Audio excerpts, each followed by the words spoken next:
en fait. Non, les vrais débats politiques ne sont pas posés. C'est-à-dire, je suis en train d'écrire un livre qui est une chronique là, des présidentielles, donc je me suis farci la totalité des primaires, en long, en large et en travers. On ne parle pas de l'essentiel.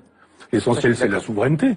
C'est la nation, c'est le pays, c'est son devenir, c'est l'histoire, c'est la vision, c'est quelle place voulons-nous, qui sommes-nous, la question de l'identité française, c'est ça le vrai problème. Tout à fait d'accord. Et le problème, Ça, je suis tout à fait d'accord. Pas du tout. Non, Pas personne n'en a parlé. Peut-être mal posé. Le problème, c'est les fonctionnaires. Il en faut pas. Combien en faut-il? En faut-il en plus? En faut-il en moins? Moi, je suis plus à droite que vous parce que j'en supprime plus. Ah, moi, j'en supprime un peu moins. C'est ce qui distinguait Juppé de Fillon. Est-ce qu'on continue dans la configuration européenne, libérale? Si oui, la politique n'est pas possible, la politique n'est pas pensable, donc ça sert à rien de nous faire croire qu'on va changer de politique en votant pour machin ou pour bidule. Ou alors on dit non, on va recouvrer de la souveraineté, parce que la souveraineté, c'est la possibilité de faire de la politique.